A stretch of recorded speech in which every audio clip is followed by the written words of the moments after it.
¿Puedo empezar? Buenos días.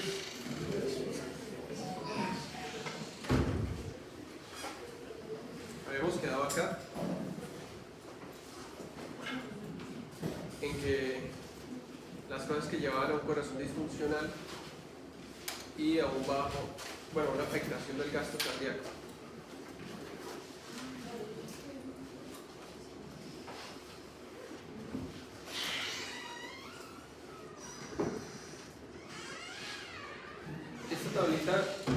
Esta tablita de Robbins muestra los cambios que puede presentar un corazón que está envejecido.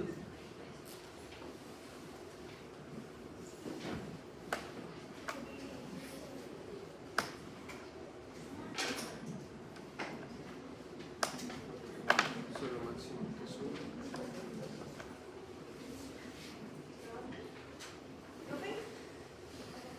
Hola.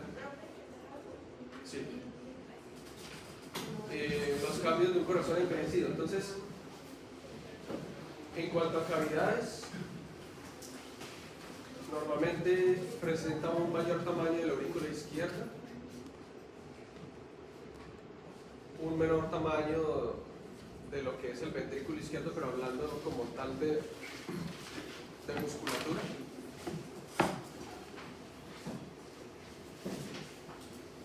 En cuanto a válvulas, pues normalmente un corazón envejecido tiene cambios degenerativos valvulares,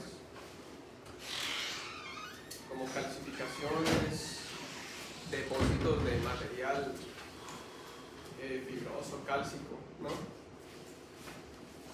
En cuanto a la parte de las válvulas, que puede llevarlo generalmente una estenosis, pero mira, causando, insuficiencia. Podemos tener alteraciones de las coronarias. En el miocardio podemos tener disminución de la masa del miocardio, atrofia miocárdica, depósitos en el miocardio. Y pues la aorta también sufre algunos cambios degenerativos, ¿no? Puede sufrir dilataciones, puede tener depósitos también de calcio, que eso lo vemos ocasionalmente en las radiografías. Pérdida de los componentes elásticos y, digamos, formación de placas de terón.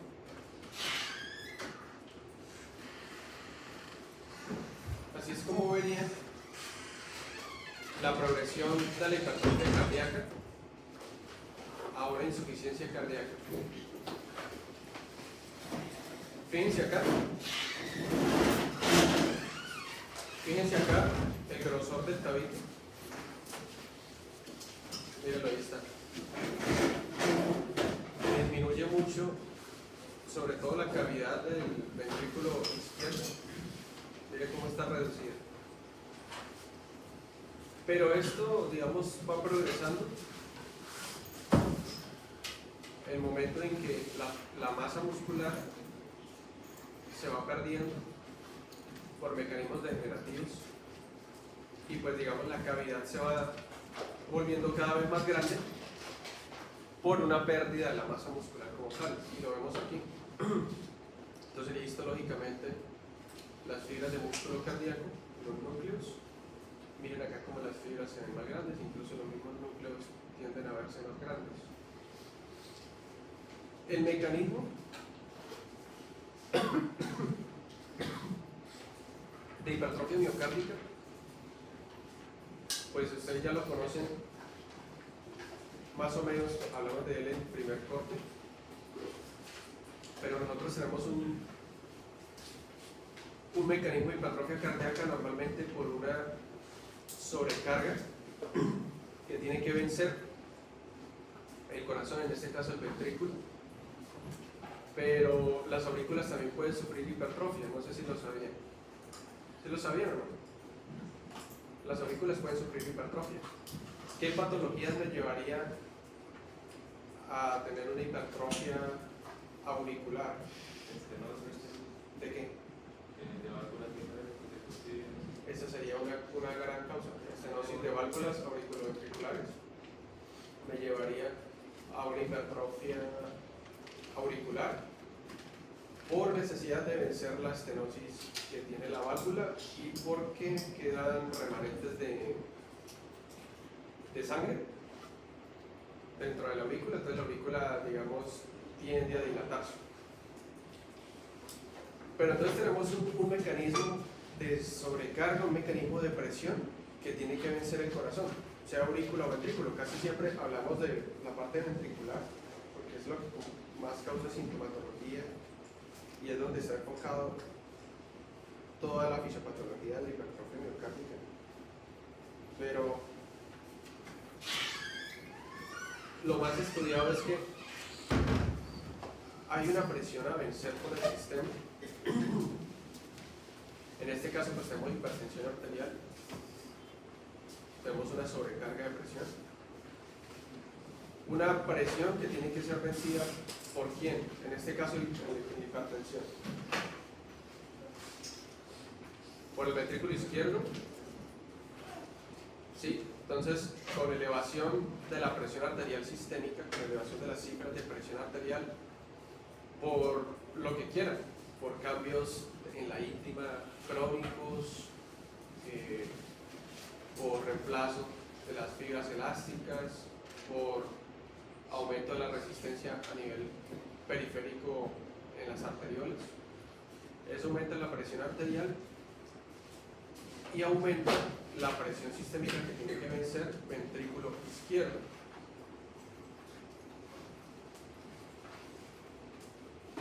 Tenemos otro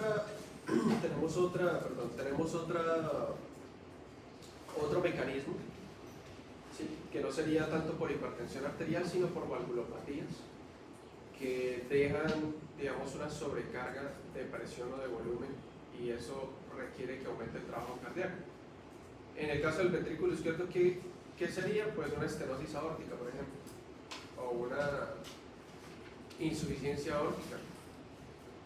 De cualquier manera, es una valvulopatía que, uno, no permite que la sangre salga del ventrículo izquierdo tan fácilmente y obliga al ventrículo izquierdo a hipertrofiarse para vencer la resistencia de la estenosis. O dos, permite que la sangre salga pero es incompetente y la sangre se termina regresando. Y acuérdense que ¿cuál es el estímulo para hacer hipertrofia miocárdica? El volumen, la presión o la distensión, o sea, que todo termina la distensión de los receptores mecánicos a nivel del corazón. Entonces, la distensión de los receptores mecánicos se da porque el corazón intente aumentar la fuerza para vencer una resistencia, en este caso, por ejemplo, la estenosis. Eso es detectado por esos sensores mecánicos a nivel del corazón, o porque aumenta el volumen, y el volumen pues aumenta el peso, aumenta la carga de ese ventrículo, y también es detectado por los sensores mecánicos.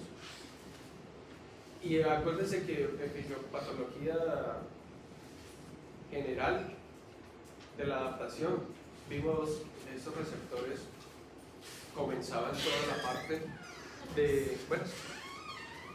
toda la parte de transcripción de los genes que tenían que ver con la hipertrofia, ¿sí o no? O sea, esos genes comenzaban cuando se activaban segundos mensajeros que terminaban yendo al núcleo, reclutando más fibras para los miocardiocitos, hacían también cambio a isoformas fetales.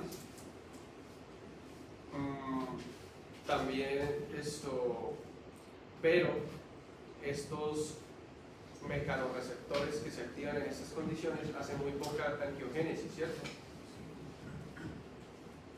Al mismo tiempo, en estos pacientes que tienen valvulopatías, hipertensión arterial, que la perfusión renal no es adecuada, ¿hacen qué?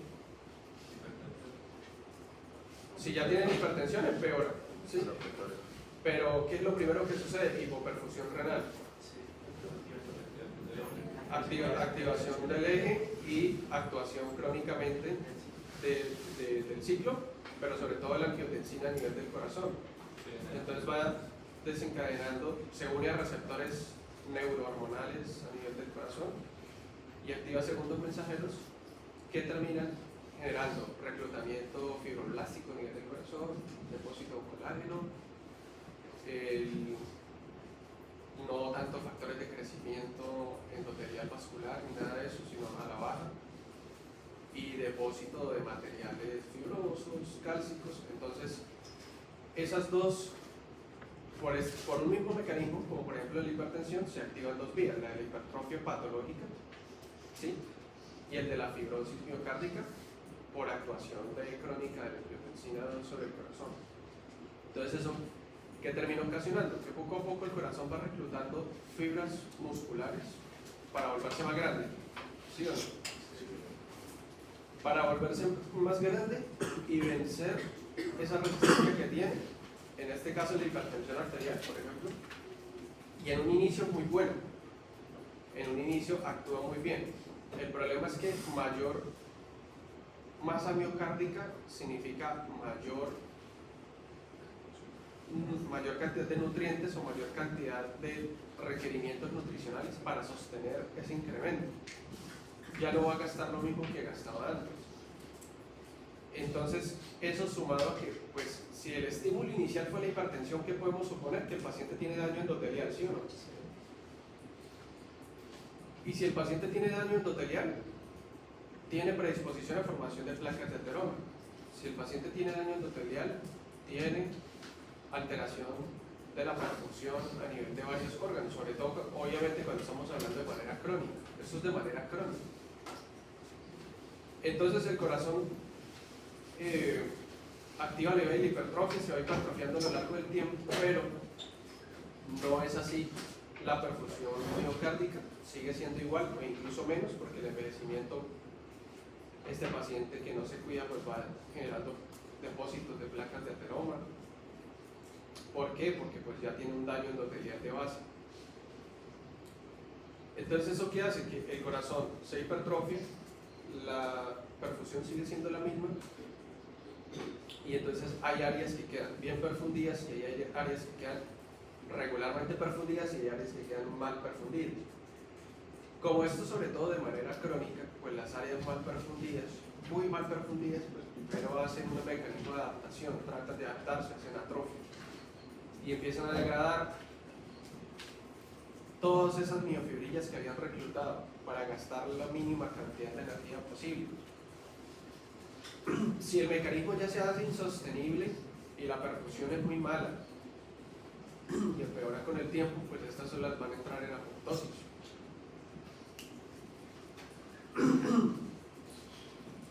A nivel de las áreas que estén regularmente perfundidas, pues vamos a tener pues áreas de corazón que están hipertrofiadas todavía y áreas de corazón que están en atrofia y áreas de corazón que están ya se perdieron prácticamente, y entonces hay ya una pérdida de tejido muscular.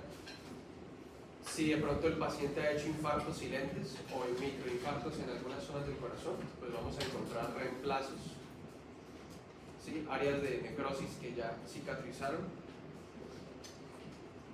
porque el paciente, pues, algunas zonas quedaron mal perfundidas y de pronto en algún momento, por aumento de las necesidades o por alguna otra situación, hay desbalance del oxígeno, nutrientes y lo que requiere el músculo, y algunas zonas en pacientes con hipertrofia miocárdica de mucho tiempo, algunas zonas pueden estar ya, se necrosaron y ya están reemplazadas por tejido cicatricial y el paciente nunca se dio cuenta. Es un paciente que uno le pregunta si alguna vez tuvo un infarto, alguna cosa, ¿no? Pero a nivel miocárdico ya tiene cicatrices, áreas de necrosis que se reemplazaron. Y en el electrocardiograma se ven como ondas Q patológicas. Bueno, anoten esa vaina. En el electrocardiograma, ¿usted cómo se da cuenta si el paciente tuvo un infarto en el pasado? Por ondas Q patológicas. O sea, usted sabe que tiene el complejo QRS, ¿no? Entonces ven las mismas ondas Q, pero las ven más profundas. Y eso tiene unos milímetros de qué tan profunda es para que sea patológica. Las ondas Q patológicas indican que el paciente en esas derivadas tuvo un infarto en el pasado. O sea, eso ya lo que hay ahí es cicatriz, ¿sí? Ahí ya si ustedes ven eso no dicen, ay no, toca llevarlo a trombolisis o toca darle la doble antiagregación porque se está infartando. No, ahí ya, o sea, ya eso ya pasó, ¿sí? Hace meses, hace semanas, hace años. Por ejemplo, si ustedes ven onda Q en T1 y ABL, el paciente tuvo un infarto en el pasado, ¿en dónde? Sí.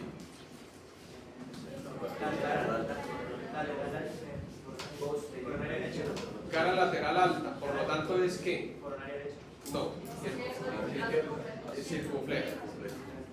¿Sí ven? Facilito. ¿Sí o qué? Cuando uno domina eso, usted sencillamente puede más o menos suponer dónde es que el paciente tiene el depósito de placas de ateroma, dónde fue que el paciente tuvo un infarto. Y le va a llegar que el paciente le dice, no doctor, yo nunca he estado hospitalizado por nada. Yo siempre he sido muy sano y sí he sufrido la tensión y sí he sufrido el azúcar y sí a veces se me descontrola, pero hasta ahí. Y el paciente, ¿qué sucede? Que está consultando por síntomas de insuficiencia cardíaca y usted le toma el electro y usted encuentra esas ondas Q. Entonces, ¿usted qué puede suponer fisiopatológicamente? Tuvo necrosis y después hubo una reemplazación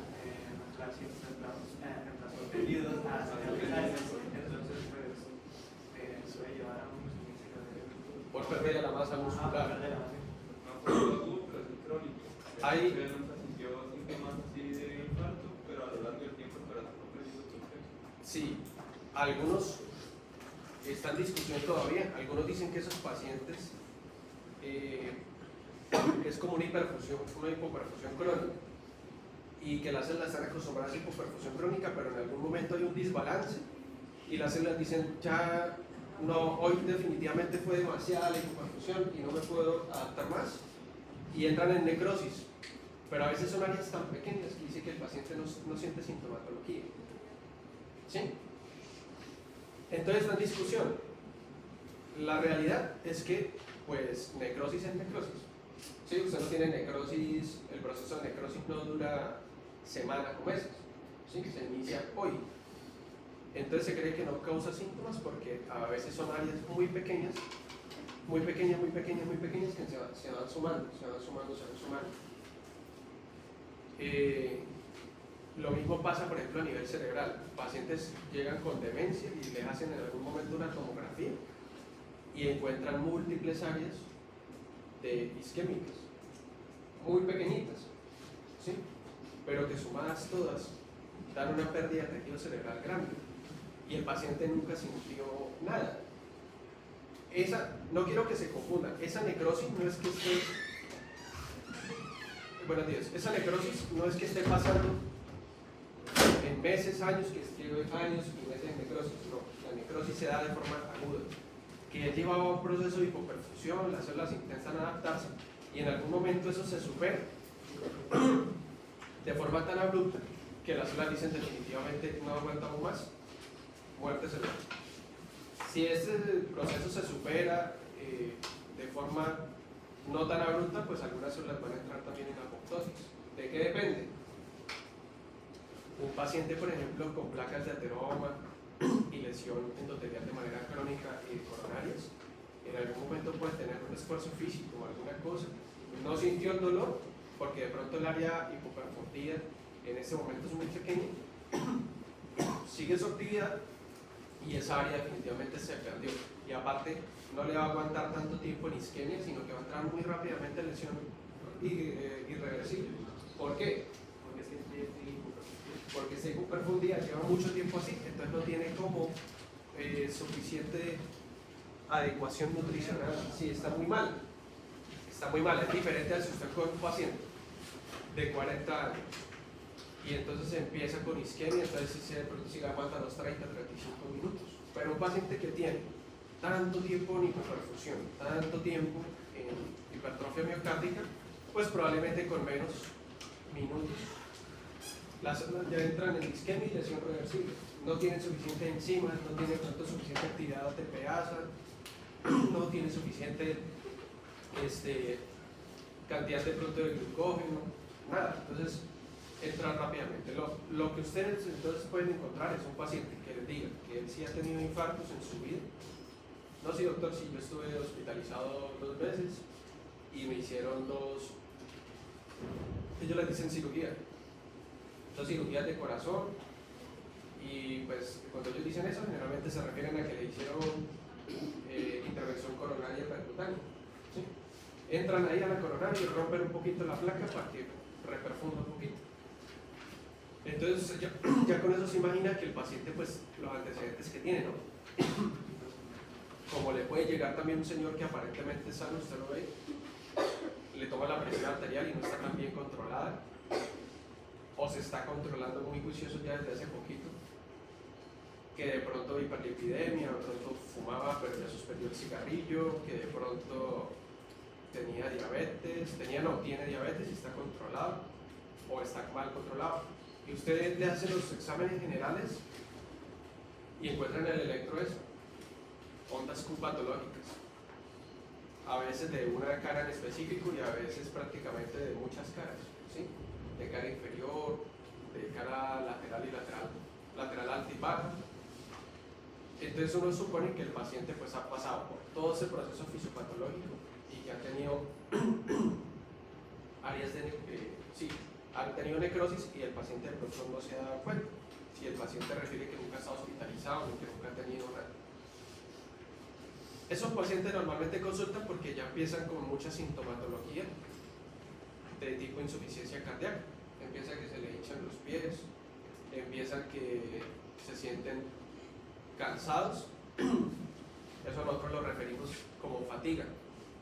Fatiga no de que no puede respirar, sino fatiga de que hace cualquier cosa y tienen que parar a reposar porque se sienten muy cansados. Eso es debido a la hipoperfusión a nivel distal. Todos los tejidos están hipoperfundidos, entonces el nivel energético, el nivel de ATP es bajísimo. Y lo otro que pueden es disnea, que eso es lo más característico que consulta un paciente por insuficiencia cardíaca. Disnea, o sea, no puedo respirar, no, si me siento como una boba, ¿sí? La disnea normalmente ya habla de compromiso y de algo de edema a nivel pulmonar. ¿Señor?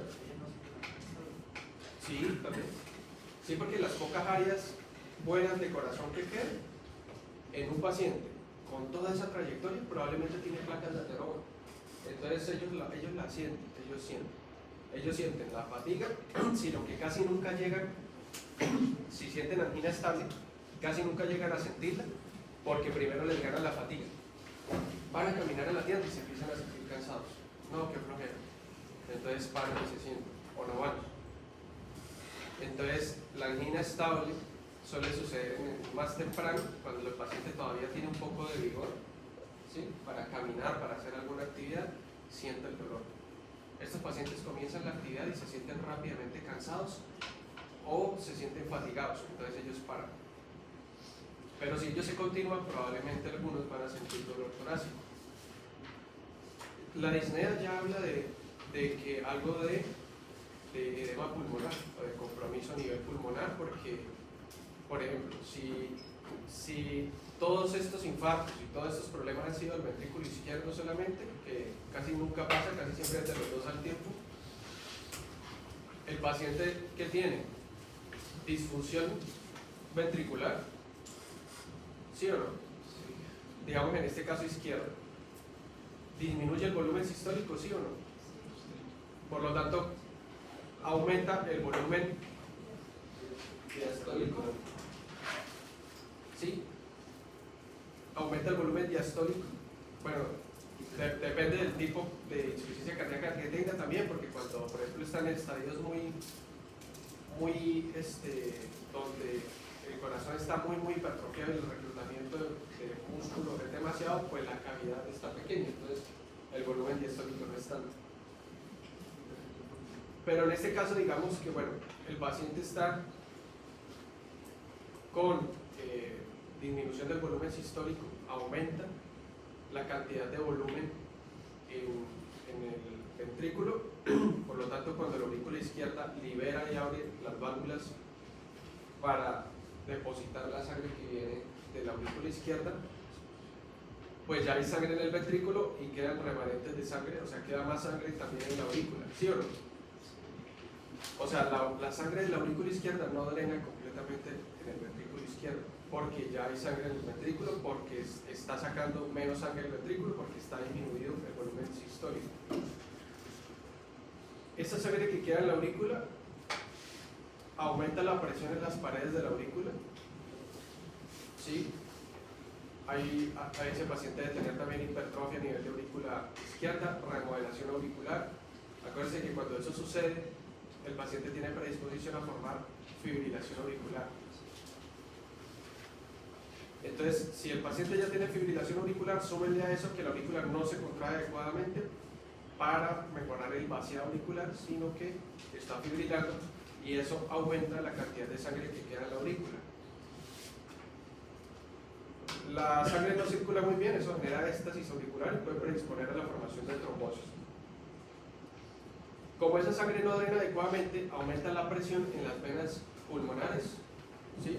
Que son las venas que vienen del pulmón a drenar en la aurícula izquierda, que traen sangre oxigenada. Esa sangre intenta regresarse porque se encuentra con una presión alta en la aurícula y eso incrementa la presión en todo el sistema. A nivel de los capilares pulmonares aumenta la presión, ¿sí o no? ¿Y qué pasa si aumenta la presión en capilares pulmonares? Desbalancean las fuerzas de Stalin, ¿sí?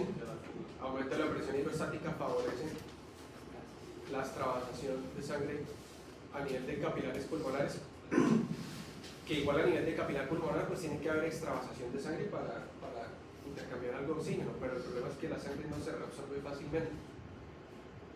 Entonces empieza a haber ya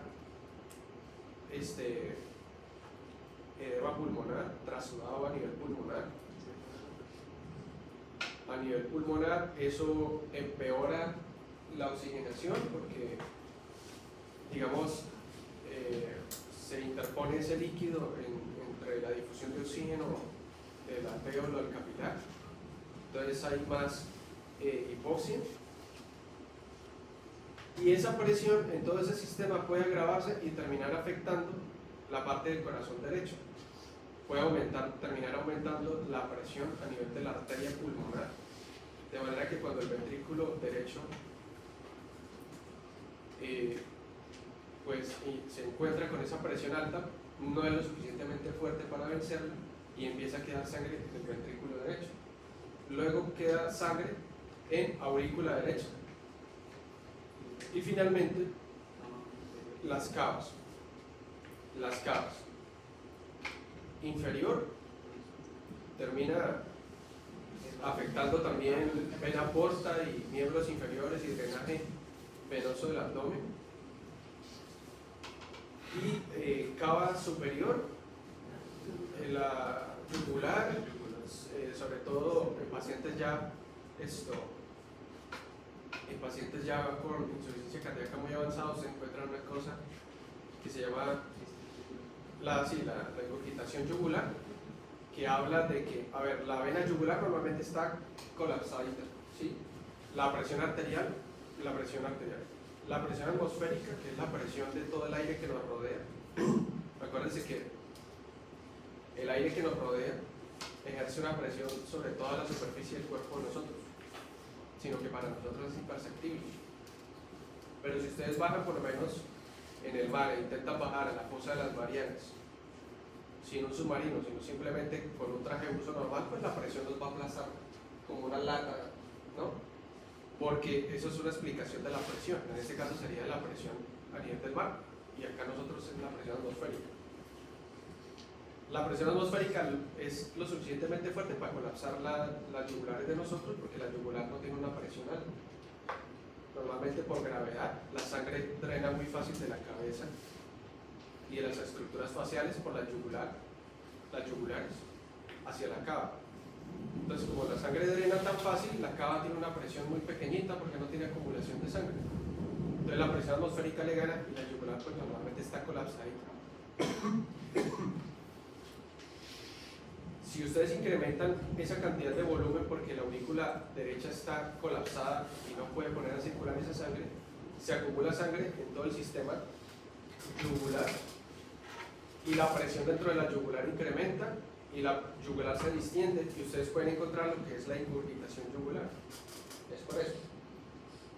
Ustedes encuentran ingurgitación yugular y ustedes pues pueden suponer que el sistema de drenaje venoso de ese paciente pues está colapsado. Pueden encontrar una cosa que llama pulso paradójico, que es que ustedes ven que las yugulares pulsan o palpitan. Las yugulares no deberían hacer eso porque son venas, ¿sí o no? Entonces, ustedes encuentran eso porque el sistema está tan colapsado que la columna venosa, ¿sí?, se comunica, la que está en la yugular se comunica directamente con aurícula y ventrículo. Entonces, cada vez que el ventrículo se contrae, desplaza esa columna de sangre a aurícula. Y de aurícula acaba y de acá vas a yugular. Entonces, cada que el ventrículo derecho hace esto y se contrae, ustedes ven que la yugular palpita. La yugular palpita al ritmo de la frecuencia cardíaca del paciente. Y ustedes no deberían encontrar eso. Entonces, se llama pulso paradójico. Eso en estadios ya avanzados. Y lo otro que van a encontrar, que es más frecuente, que es un signo muy sugestivo de insuficiencia cardíaca, es el reflujo hepatoyugular. Acuestan al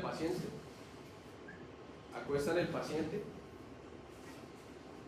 y cuando lo acuestan buscan el hipocondrio derecho y presionan, buscan hígado. Bueno, primero que en semiología les enseñan maniobras para ver si el hígado está grande, ¿no?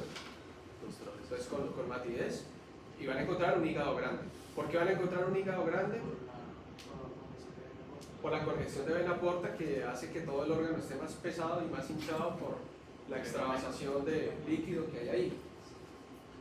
Que hacia nivel ecográfico le hacemos y el hígado en realidad se ve más pequeño porque ha perdido parénquima. ¿Sí? Gana volumen por el peso del líquido que tiene, ¿sí? Entonces presionamos el hígado y cuando presionamos el hígado desplazamos toda la columna de líquido en la porta acaba y cava a nivel de aurícula derecha y eso le suba más sangre a la aurícula derecha y la aurícula derecha no tiene cómo desplazar esa sangre y entonces se termina yendo hacia arriba hacia el sistema de cava superior y cava superior a yugular. Entonces toda esa columna que usted desplaza en hígado, ¡pum!, cae a aurícula derecha, pero como la aurícula derecha no tiene cómo evacuarla, se va hacia el sistema de cava superior yugular. Cada que usted presiona y la yugular se distiende, presiona y la yugular se distiende. Porque está tan colapsado que todo el sistema está comunicado en tiempo real en sangre venosa y lo que usted desplaza en un lado se va hacia otro. Eso ya habla de un fracaso importante del ventrículo derecho. ¿Listo? Y generalmente esos pacientes así, pues ya no queda más uno tratar de manejarlos con los medicamentos de la insuficiencia cardíaca, pero acuérdense que esos medicamentos para evitar que progresen, esos medicamentos no curan la insuficiencia cardíaca, no la curan. La única salida y la mortalidad de esos pacientes a 10 años es alta. O sea, si un paciente ya está ahí, usted puede suponer que en 10 años ese paciente ya no va a estar acá en la tierra porque la mortalidad debe estar cercana a un 70-80% si no le hacen un trasplante cardíaco. Y encontrar un corazón no es sencillo, es muy difícil. Seguramente es necesario elegir, pero no es un paciente anciano. Sí, normalmente es un paciente ya que tiene su tiempo, pero no todos. Hay pacientes que, por ejemplo, 60 años que pudieran vivir 20 años más, pero tienen un corazón muy donado. ¿Sí? Empezaron desde muy jóvenes con patrones. Todo eso, entonces, pues, digamos, se resume en eso que estamos hablando. ¿Sí? Las causas de disfunción cardíaca, que es lo último a lo que llegamos ahorita. Entonces, hipertensión de manera crónica, valvulopatías, infartos de miocardio, todas esas cosas terminan llevando en el tiempo a que el paciente haga una disfunción miocárdica.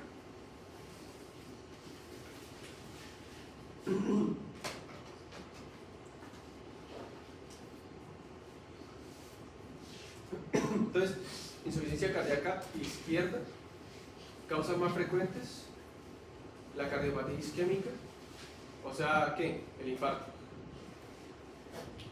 la hipertensión arterial, la valvulopatía aórtica y mitral y miocardiopatías primarias, o sea, miocardiopatías, por ejemplo, de depósito, degenerativas, que ya son un poco más especiales. Patología chagásica, allí. Ya tienen claro por qué cada una de estas puede llevar insuficiencia cardíaca, ¿cierto? Listo. Siempre que ustedes tengan en el futuro un paciente en consulta que tenga síntomas y signos de insuficiencia cardíaca, le dice: doctor, yo traigo estos exámenes. La guía dice que es muy difícil que un paciente con insuficiencia cardíaca tenga un electro normal. Muy difícil, ¿sí? Normalmente va a tener un electro que muestre de pronto una desviación del eje, porque van a haber de pronto zonas del miocardio que están muy hipertrofiadas y otras no tanto. Entonces el miocardio hipertrofiado se demora más en despolarizarse y el eje puede estar desviado, ¿sí? Pueden encontrar unas ondas R altas, ¿sí?, en el complejo QRS, que eso habla de aumento del voltaje, y el aumento del voltaje normalmente se da por aumento de la musculatura, porque hay mayor cantidad de miofibrillas que cuentan para ese voltaje y entonces la onda R se pone grande. Eso habla de que el paciente tiene una hipertrofia miocárdica. Pueden encontrar ondas P-melladas, que eso habla de que el paciente tiene alguna hipertrofia auricular. Pueden encontrar bloqueos auriculoventriculares, porque el paciente ya tiene una degeneración en ese corazón, o ha tenido infartos silentes o ha tenido infartos clínicos que han comprometido esa zona, ha comprometido de pronto a las fibras de comunicación entre la aurícula y el nodo auriculoventricular, o ha dañado el nodo auriculoventricular, ¿sí? Entonces ustedes pueden encontrar que el paciente tenga un bloqueo auriculoventricular de primero, de segundo, de tercer grado. Pueden encontrar que el paciente tiene ondas Q patológicas. Eso nos habla de que el paciente ya tiene infartos. ¿Qué más pueden encontrar ahí? Pueden encontrar que el paciente se está infartando ahora, si está con clínica de angina, ¿no? Si está ahorita con dolor, sudoración, vómito. Pueden encontrar alteraciones agudas en el electrocardiograma. Pueden encontrar también bloqueos de rama, esa es la otra que se me olvida, bloqueos de rama izquierda o derecha. Lo mismo, por infartos que han ocurrido antes y que han dañado o lesionado las fibras del haz. Todo eso lo pueden encontrar en un paciente con insuficiencia cardíaca. Entonces la guía dice: es muy raro, muy difícil que usted tenga un paciente que usted le esté sospechando insuficiencia cardíaca y el electro está normal. Tocaría replantear el diagnóstico. ¿Qué otro examen pedirían en un paciente que sospecha insuficiencia cardíaca? ¿Uno por qué? ¿Cómo? Troponinas se pueden pedir, pero ¿ustedes qué esperarían? Que no estén muy altas, porque de forma aguda no se están rompiendo muchas células. De hecho pueden estar incluso bajas porque tenemos menor cantidad de músculo cardíaco, sobre todo si estamos ya en una parte ya de atrofia cardíaca. Si le pedimos un esfuerzo, ¿lo terminamos de matar? No se puede hacer, la prueba de esfuerzo se puede hacer en ellos. No es un examen que nosotros pidamos normalmente, casi siempre lo piden los especialistas. No es que lo vayamos a matar, de hecho la prueba de esfuerzo nos puede ayudar a cuantificar qué tan limitante clínicamente es la hipertrofia. Y en la prueba de esfuerzo lo ponen ahí en la caminata, una caminata, y la prueba registra cuando ya el paciente se cansa. Ellos le dicen al paciente: usted mire, la prueba es así, usted va a caminar a un ritmo constante, casi siempre es una caminadora, ¿no? Y le dicen: cuando usted sienta que ya se está ahogando, que ya no puede más, para, no se vaya a sobreesforzar. Y ya. Pero, ¿qué exámenes pediría? O sea, ¿qué exámenes como médico en la consulta de ahorita pediría? ¿Como cuál? Pero bioquímica, específicamente, ¿qué? Un hemograma, y en el hemograma acá, ¿qué podríamos encontrar? Niveles de calcio, ¿Niveles de qué? calcio, No, pero el hemograma normal, acuérdense que el hemograma mira plaqueticas, leucos, y los leucos miran diferencial, los neutrófilos, linfos, monocitos, eosinófilos, todo. Hemoglobina, no, BCG aparte, el hemograma mira eso, la línea sanguínea, las células sanguíneas. ¿Podría estar alta la hemoglobina? Podría tener alteración de la hemoglobina. pero el edema Que también podemos podría hacer ser sin más hipoxia bajo. y Si hay una edema. Acá habría, es una de las cosas que yo le digo, aplicando la fisiopatología, usted explica lo que le salga. Porque usted puede encontrar que el paciente tiene una hemoglobina bajita, pero el edema concentrado en la hemoglobina, ¿no? No podría elevarse por el Si, riñón. perdón, si de pronto si usted quiere justificar la baja hemoglobina porque el paciente tiene edema, pero uno diría, si el paciente tiene edema es porque tiene extravasación de sangre, de plasma a los tejidos. Si usted le saca líquido, concentra la hemoglobina, porque la hemoglobina no puede traspasar. Es algo parecido a lo que sucede en el dengue.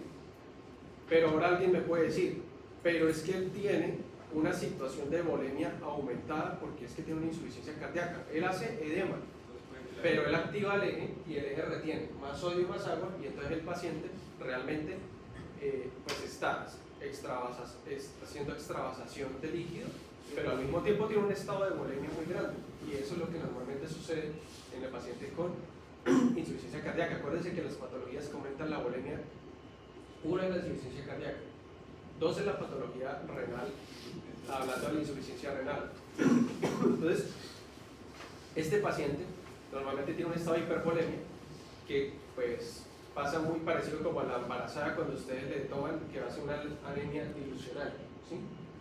La embarazada hace una anemia dilucional porque la embarazada aumenta la volemia. En ese paciente aumenta la volemia, y entonces cuando ustedes le toman el hemograma, claro, el hemograma detecta por unidad detecta más líquido que son las sanguíneas de estirpe roja. Entonces dicen que el paciente está anémico. Lo otro que puede estar sucediendo es que como eso es tan crónico, si está en un estado muy avanzado, ese riñón ha tenido una hipoperfusión por mucho tiempo. Entonces el riñón ha estado hipoperfundido por mucho tiempo, no está funcionando bien y disminuye la secreción de eritropoyetina. Acuérdense que el riñón produce eritropoyetina. Entonces el paciente puede tener déficit de eritropoyetina y eso hace que no esté produciendo eritrocitos. Entonces es una segunda explicación del por qué.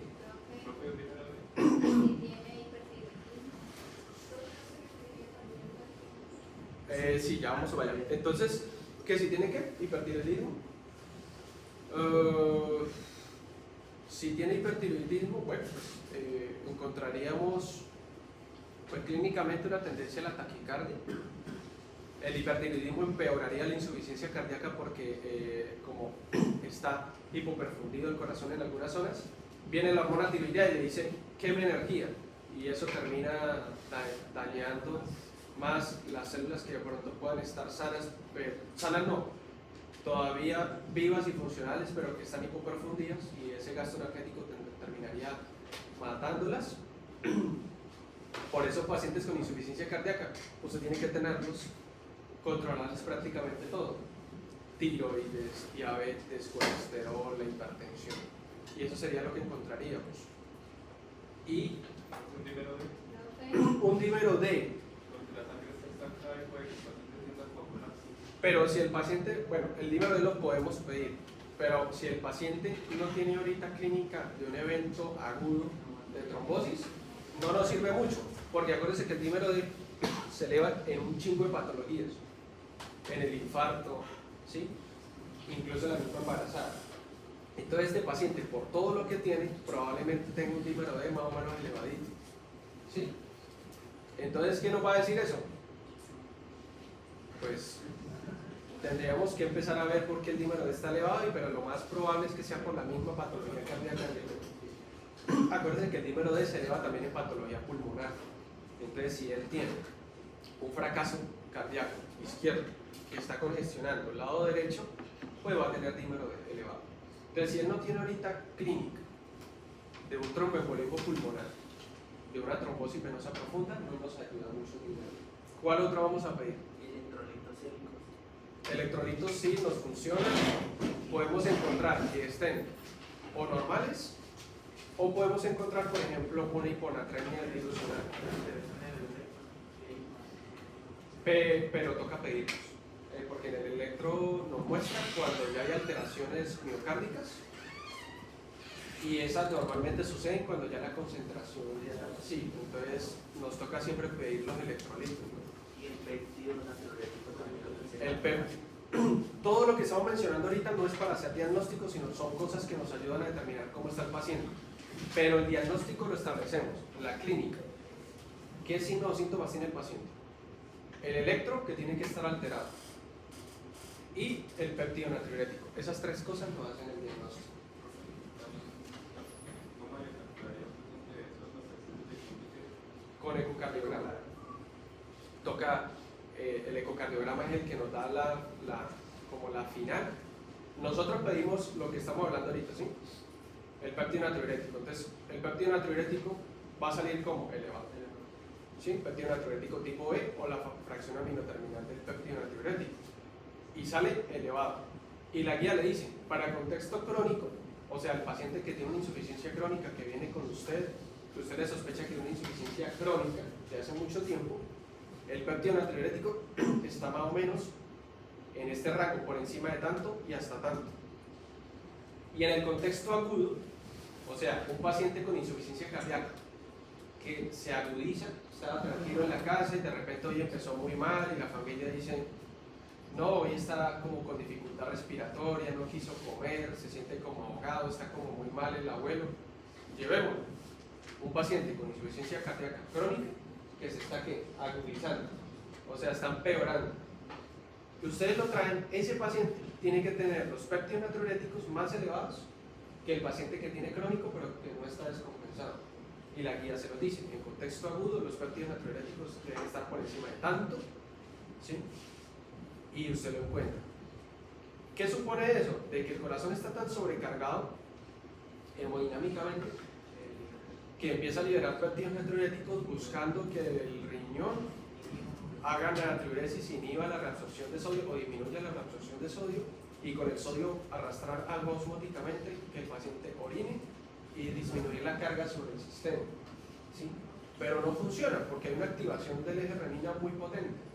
El riñón sigue sin cesar, que llega. La aldosterona, digamos, termina primando, termina ganando en reabsorber.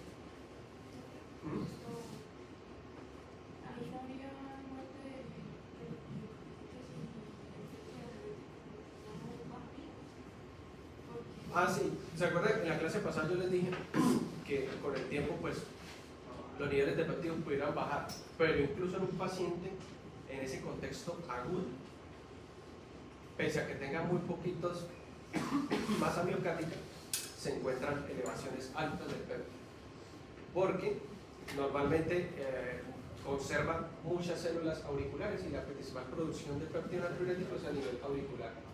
Y ahorita se está estudiando que algunas células cerebrales, se está debatiendo si algunas células cerebrales pudieran producir péptidos natriuréticos.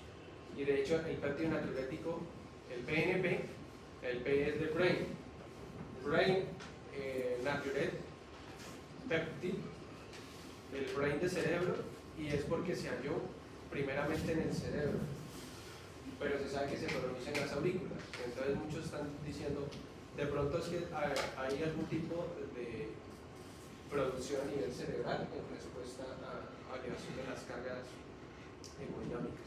El caso es que sí o sí usted lo va a encontrar elevado el paciente, sí lo va a encontrar elevado. Y en el contexto agudo, sí va a encontrar elevadas las troponinas. En el contexto crónico de pronto no tanto. En el contexto agudo sí las encuentra elevadas. ¿Por qué? Pues porque como el corazón está hipoperfundido y se descompensó la insuficiencia cardíaca, el corazón incrementa ese esfuerzo. Y cuando incrementa ese esfuerzo, ¿qué pasa? Las áreas que están mal perfundidas se van a joder. Y él no tiene cómo disminuir ese esfuerzo porque ya es por un aumento de la volemia, por ejemplo. Entonces él tiene que responder sí o sí, y las áreas que están hipoperfundidas van a comenzar a infartarse. Entonces, si en el contexto agudo, o sea, el abuelo que, por ejemplo, tiene insuficiencia crónica y hoy se descompensó y tocó llevarlo, si usted se toma el trabajo de tomarle troponina, la encuentra elevada. Más que porque tenga un infarto agudo del miocardio como tal, son por esas zonas que ya estaban mal perfundidas que pues empiezan a estar creciendo. Si usted le hace en el contexto agudo un electro y usted ya encuentra supras o infras del ST, pues también el paciente puede estar cruzando con un infarto miocardio. ¿Sí? Y en un contexto agudo ya de una parte de ventricular importante. Si usted le toma radiografía de tórax en el contexto agudo, ¿qué va a encontrar? Edema pulmonar, una opacidad a nivel de los pulmones, ¿sí? E incluso derrame pleural. ¿Por qué derrame pleural? Porque la misma congestión del sistema hace extravasación del líquido y el líquido termina almacenándose entre las dos capas de la pleura. Entre pleura parietal y visceral se acumula el líquido ahí y entonces el paciente, pues usted ve un derrame, lo que llama derrame. Eso empeora la hipoperfusión porque el derrame, el líquido, trata de comprimir el tejido pulmonar. Entonces tiene menos tejido pulmonar para hacer el intercambio de oxígeno. Y cuando usted apenas está sospechando de insuficiencia cardíaca, usted pide lo que estamos hablando, pide para hacer el diagnóstico, el electro, los péptidos, algunos otros exámenes para ver cómo está a nivel general. ¿Sí? Hormona tiroidea, piden hemograma, piden electrolitos, piden glucosa y colesterol como para ver cómo están los otros marcadores de daño y pues usted lo remite al especialista y el especialista termina enviándole el ecocardiograma, aunque en algunas IPS o clínicas sí les permiten a ustedes enviar el ecocardiograma. El caso es que cuando hacen el eco nos informa cuánto es la fracción de eyección. Entonces, con la fracción de eyección usted puede clasificar insuficiencia cardíaca con fracción de eyección reducida o conservada. Reducida a menor del 40. ¿Sí? Entonces, y nos dice, todo nos dice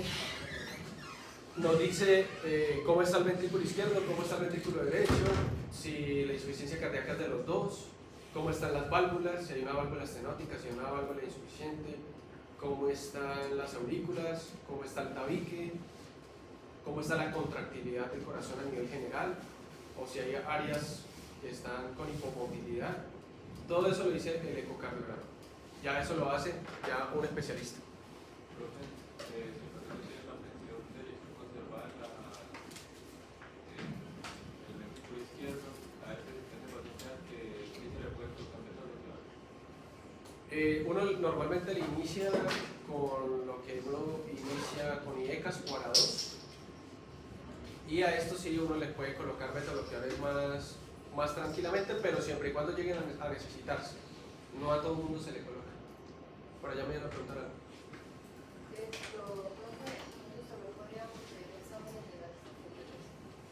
Sí, pero ese se pide en urgencias.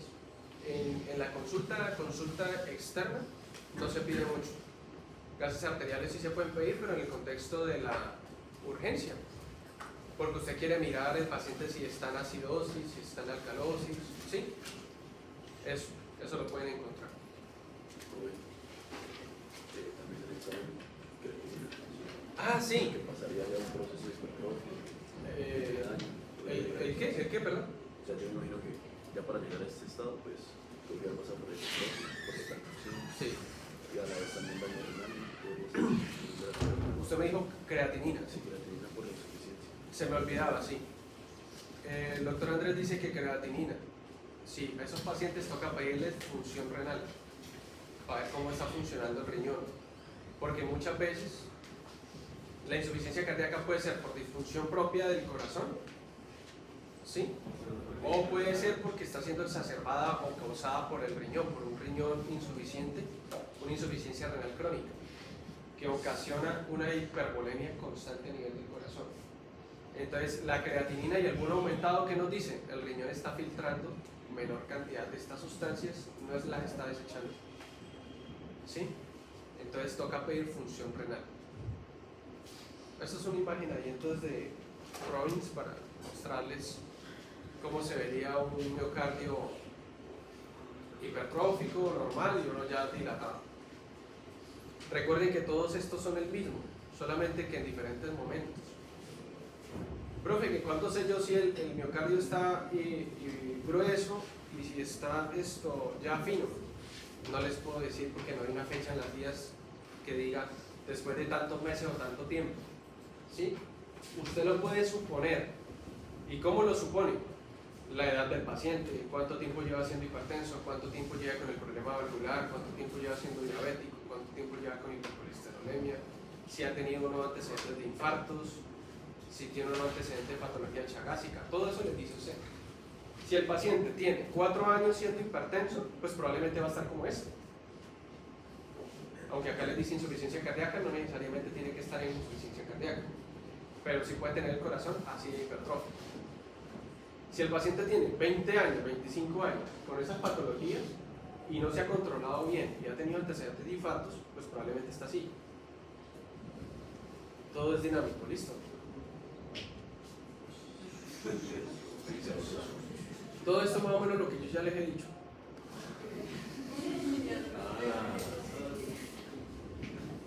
Más o menos son los modelos que hablan de cómo se causa la insuficiencia, cómo se perpetúa. Y a mí el que más me gusta es el modelo cardiorrenal porque me parece que es el que se entiende más, que es este. Pero pues hay diferentes modelos, pero si usted mira a la hora de la verdad, todos son coherentes y todos hablan de lo mismo. Creo que las catecolaminas que afectó el sistema neuromoral, las catecolaminas serían para que o para que... Es que en situaciones de hipoperfusión, de hipoxia, ustedes siempre van a tener elevación de catecolaminas, porque es una situación que amenaza la vida. Entonces ustedes van a tener eso. Por ejemplo, el paciente con síndrome de apnea del sueño. Yo les comenté. El paciente no tiene ninguna falla cardíaca ni renal, el paciente está normal. El paciente lo que tiene es una disfunción a nivel de toda su parte respiratoria y él hace apneas mientras duerme, entonces eso se repite toda la noche, apneas. Entonces el man hace hipoperfusión toda la noche, hipoxia, todas las noches cuando se va a dormir, toda la noche la está haciendo. Entonces, el someter al cuerpo a esa hipoxia frecuente va haciendo liberación de catecolaminas. El cuerpo siente que está amenazando la vida al exponerlo a esta hipoxia.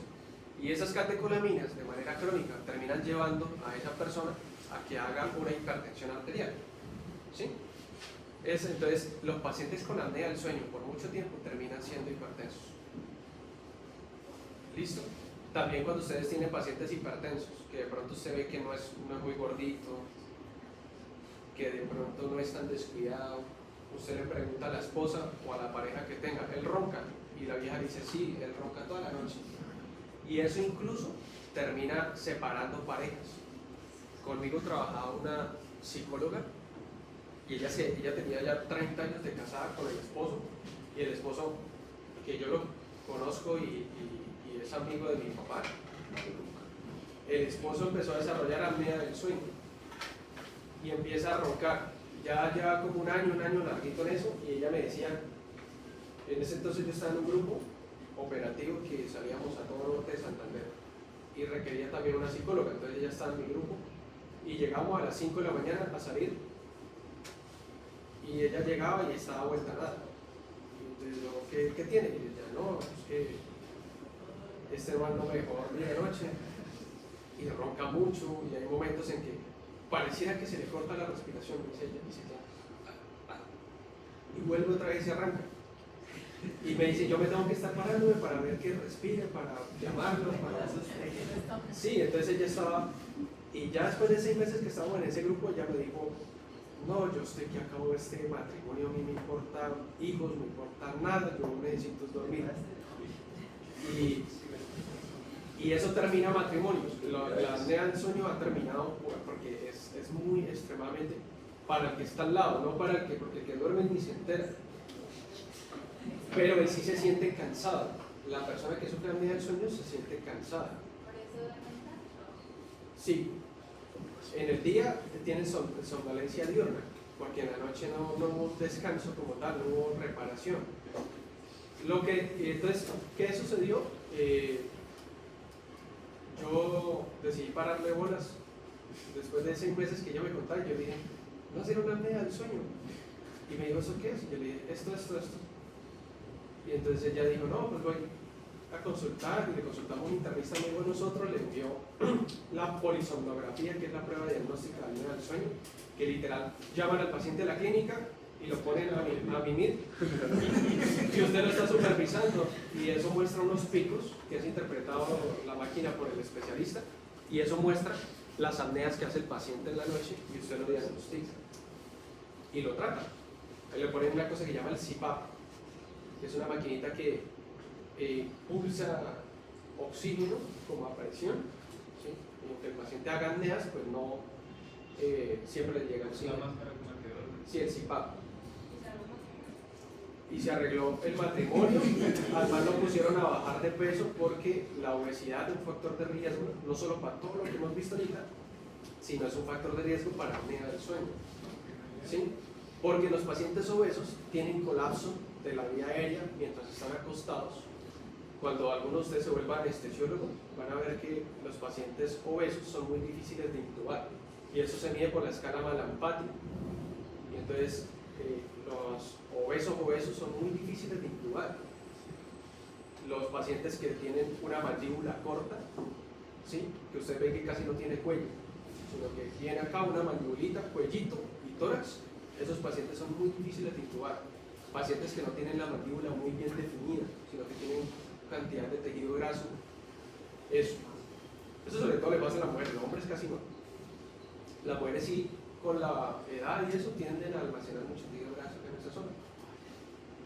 Esos pacientes son difíciles de intubar, y entonces el obeso no solo es difícil de intubar, sino que el obeso tiene colapso de la vía respiratoria y hace apneas.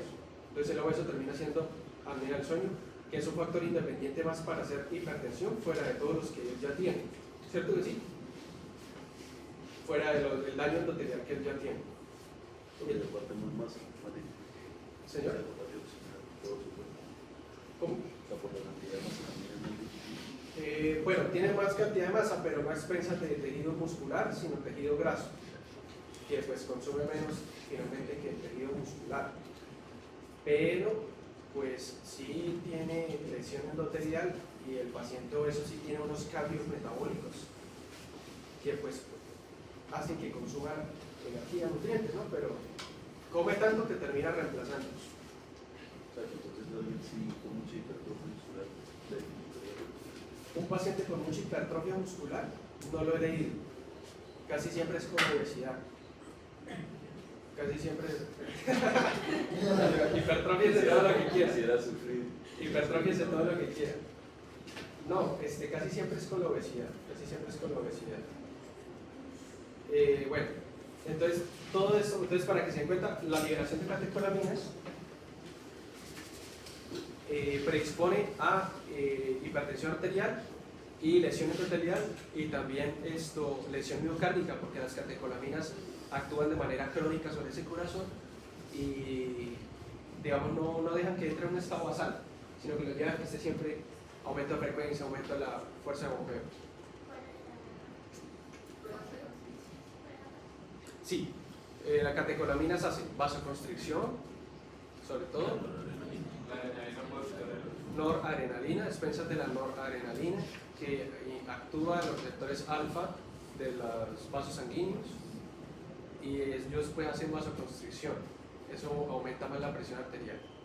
Y la liberación de adrenalina, que actúa sobre los receptores beta adrenérgicos a nivel del corazón, que aumenta cronotropismo y nototropismo.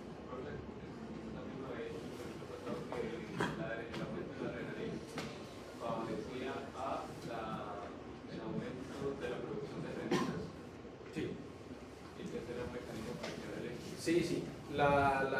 En el video que les envié la vez pasada para que estudiaran el eje, creo que yo lo dije ahí también, que la liberación de catecolaminas es una vía independiente para producir renina. Y si usted produce renina, activa el eje. ¿Sí? Estos serían más o menos los síntomas que usted encontraría en un paciente con insuficiencia cardíaca. Disnea de esfuerzo. Empieza a hacer ejercicio de pronto que antes toleraba muy bien, pero ya ahora no. La disnea se mide con la escala de la NIHA. Si quieren la pueden buscar. La escala de la NIHA. O sea, de la New York Heart Association, NYHA. Y la escala solita le dice, si el paciente presenta disnea cuando hace ejercicio de alta intensidad, es un grado 1. Si presenta con ejercicios de moderada intensidad, grado 2. Si presenta disnea con un ejercicio mínimo como caminar unos metros, grado 3. Y si presenta disnea en reposo, grado 4. ¿Cuál es peor? Grado 4. Un paciente con grado 4, pues ya.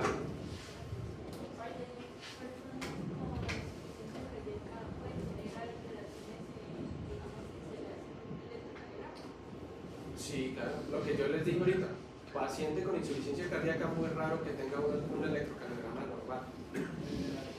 Casi siempre tiene alguna alteración, así sea solamente fibrilación auricular que encuentra.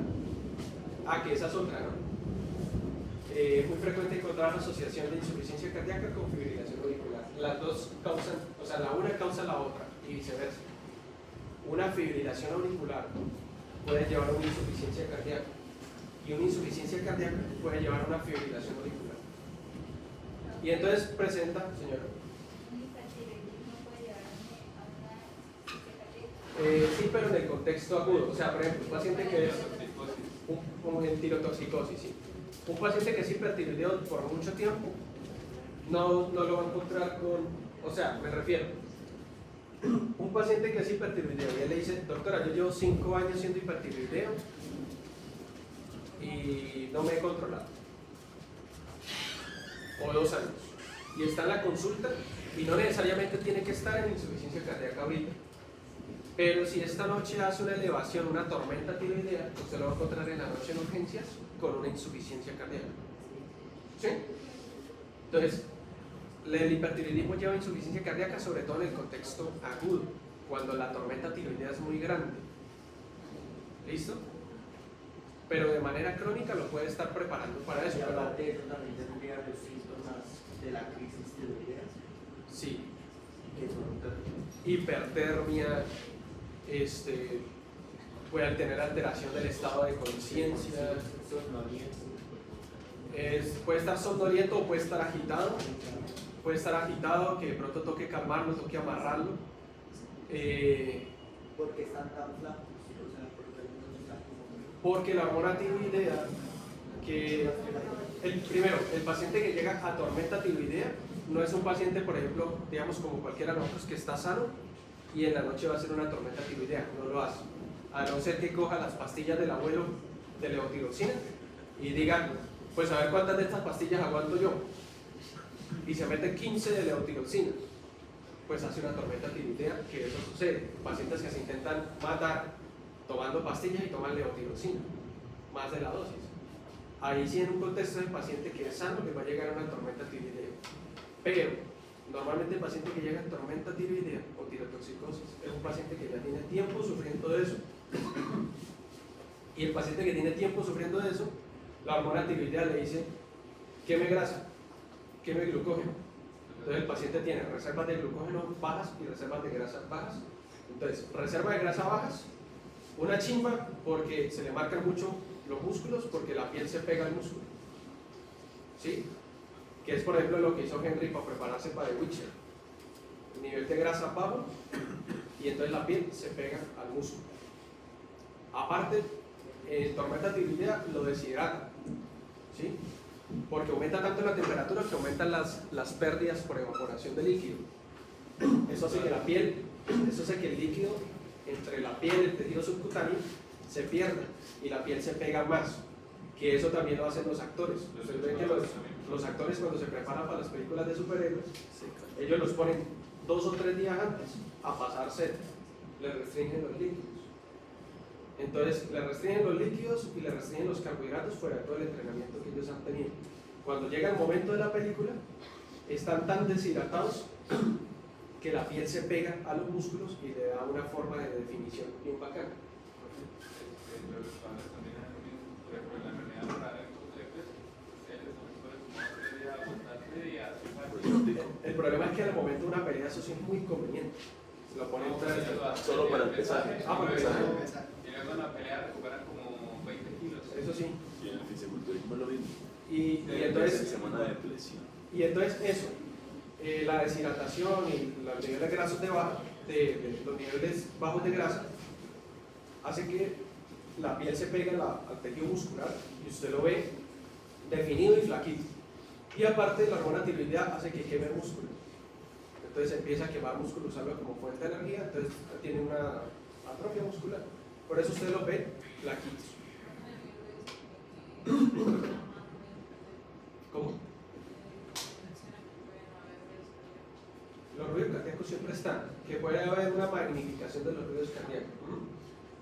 Uno, pero ¿en qué pacientes? Así. Podemos encontrar un tercer ruido que se llama ruido de galope, que suena más o menos. Podemos encontrar un golpe, esto se llama, no me acuerdo cómo se llama, golpe apical, creo que es que llama. El ápice del corazón pega aquí en el foco, ¿se acuerdan que yo le enseñé el foco mitral aquí abajo de la tetilla? Ahí suele pegar el ápice del corazón, ¿sí? Y a nivel de auscultación, pues escuchan ritmo de galope. Si el paciente tiene alguna valvulopatía, pues van a escuchar algún soplo. Y pues eso es lo que pueden escuchar. Y entonces, bueno, usted encuentra al paciente con disnea. El paciente refiere que pues, se siente ahogado. Eso ustedes lo miden con la nija, ya les dije. La ortopnea, ¿qué es la ortopnea? Al pararse, al estar de pie, No, al estar... al rebusado. Eso era lo que no explicaba, porque el paciente se acostaba y Se le devuelve todo. Sí, pero entonces la ortopnea puede ser, él está acá, dice, me voy a acostar a ver la novela, y prende el ventilador, se acuesta, y apenas se acuesta dice, uy, no aguanto, más bien sentado. Y la disnea paroxística nocturna es ortopnea, pero que sucede mientras ya está durmiendo, producto de todos los líquidos que se extravasaron en el día por la insuficiencia cardíaca, hace extravasación de líquidos, sobre todo en miembros inferiores. Acuérdese que el sistema venoso de miembros inferiores puede almacenar gran cantidad de sangre. El señor o la señora se acuestan a dormir y toda esa sangre que por gravedad estaba estancada regresa a ese corazón insuficiente y regresa a la volemia 500, 600, 1000 cc de sangre que estaba estancado en ese sistema. Y el corazón ya está insuficiente y le caen 600, 500, 1700 cc de sangre. El corazón de entrada dice, uy, le cae un gran peso, aumenta la precarga. Entonces, él no es capaz de adaptarse a eso, no es capaz y empieza a haber colapso del sistema circulatorio, disminución de la fracción de eyección y colapso del sistema pulmonar, y empieza a haber extravasación de líquido a nivel pulmonar y el paciente mientras está acostado siente dificultad para respirar y lo levanta la boca. Entonces él tiene que pararse, inclinarse y de pronto dormir con unas almohadas para estar inclinado para que por gravedad no haga tanto edema pulmonar. Esa es la disnea paroxística nocturna. Nocturna porque es mientras está durmiendo y paroxística porque es súbita. Profe, si esto no puede condicionar a un empeoramiento del paciente, digamos un paciente que ya está muy delicado y se acuesta a dormir y tiene una disnea paroxística nocturna, ¿eso no puede agravar todavía más su condición? Cuando normalmente él se levanta y se inclina, mejora. Pero algunos los levanta esto en la noche y no mejoran, y el abuelo no mejora y lo trae por urgencias porque normalmente hay algo de base que precipitó eso. O de pronto empezó a hacer una falla renal, empezó a orinar menos, o está haciendo alguna infección en alguna parte, o hizo alguna hiperglicemia. Cualquier cosa fuera de la normalidad que ellos hagan, incluso una gripa, puede llevarlos a una agudización de la insuficiencia cardíaca. Y por último, pues pueden tener tos. ¿Por qué pueden tener tos? Porque tienen líquido a nivel pulmonar, entonces digamos hay un reflejo para tratar de sacarlo. Esputo asalmonado, toma un color como rojizo, se cree que porque puede haber algo de salida de eritrocitos o rotura de eritrocitos a nivel de... y entonces puede salir, pero no suele salir con una franca hemotrisis, o sea, no va a toser sangre como tal, sino que es un esputo que tiene un color rosado. Y la taquipnea. Eso es un paciente con insuficiencia cardíaca izquierda. ¿Listo? Bueno.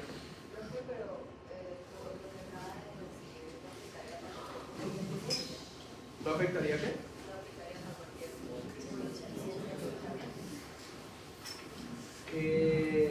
Por ejemplo, si la insuficiencia es izquierda, la insuficiencia izquierda me suele causar un fracaso pulmonar y un fracaso derecho, ¿sí? Pero podemos también tener insuficiencia solamente del lado derecho, y en ese caso tendríamos esto.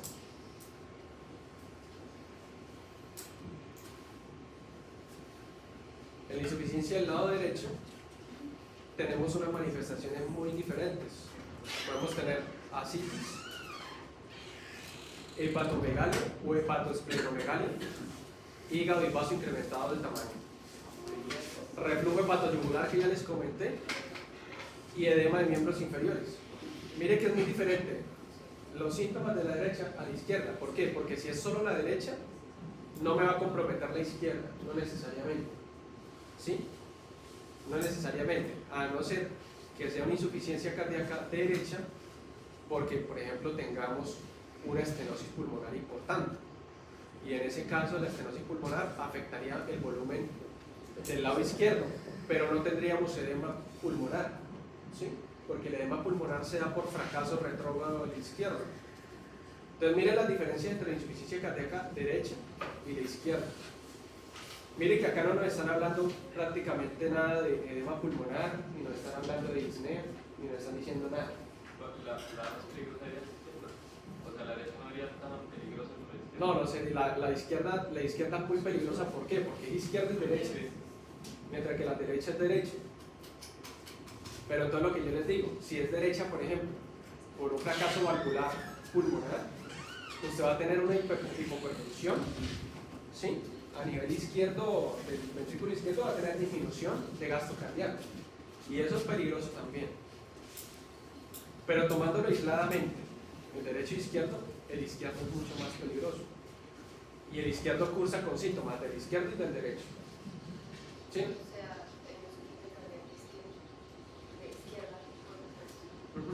Claro, cuando ya está muy avanzado, ¿no? Sí. ¿En dónde? ¿Por qué mecanismo?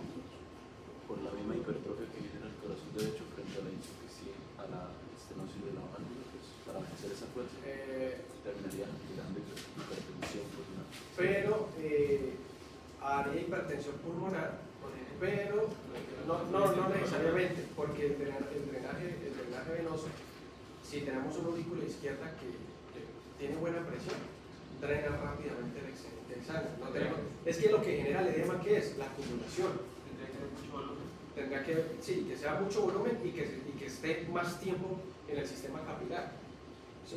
Pero usted tiene más presión, claro, listo, llega, pero ese nivel capilar sale y se puede extravasar rápidamente y reabsorberse. No necesariamente tiene que ser edema. Y además, aparte, las dos cosas van empeorando con el tiempo, tanto la hipertrofia derecha como la estenosis. Y pasa exactamente lo mismo que en el izquierdo. Llega un momento en que la hipertrofia derecha lleva tanto tiempo que termina siendo algunas áreas mal perfundidas, termina perdiendo masa muscular derecha y le termina ganando la estenosis, porque la estenosis o se mantiene igual o empeora. Entonces, ¿qué termina sucediendo casi siempre? Cuando es un fracaso derecho por una valvulopatía. Por ejemplo, si es estenótica, termina reduciendo el volumen de sangre que pasa del ventrículo al sistema pulmonar. Por lo tanto, reduce el volumen de sangre que llega a aurícula derecha, y el que llega a ventrículo derecho y el ventrículo derecho, si está competente, supongamos, eyecta todo eso, pero es que le está llegando menos volumen del lado derecho, ¿sí? Por eso es que acá les ponen cinturón, no les ponen casi prácticamente nada pulmonar, les ponen miembros inferiores, básicamente todo lo que tiene que ver con ¿qué? Con cavas y porta, ¿sí?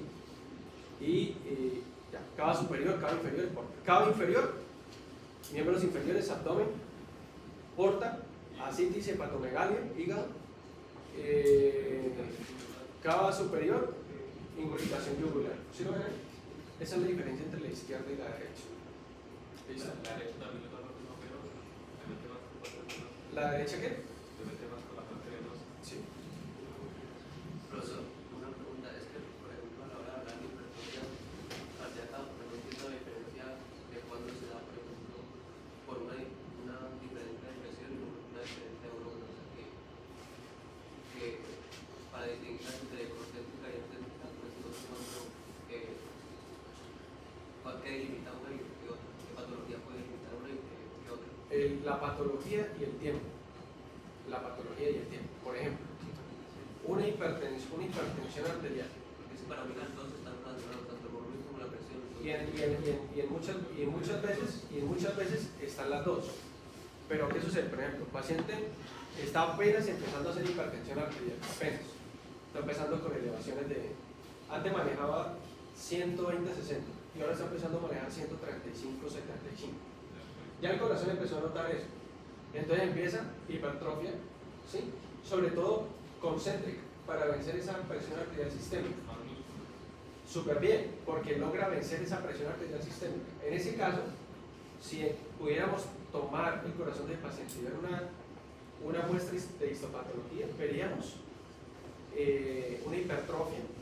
Y si a nivel macro pudiéramos ver, pues habría más una hipertrofia concéntrica. Y está funcionando perfectamente, pero ¿qué sucede? Pues el paciente no se ha cuidado, sigue con el daño endotelial, sigue esto, el proceso degenerativo es muy grande, aumenta, retiene más sodio, aumenta la volemia, retiene más volumen, aumentan las cargas, aumentan la precarga del corazón, aumentan las cargas del corazón, y entonces ahí el corazón, ¿qué dice?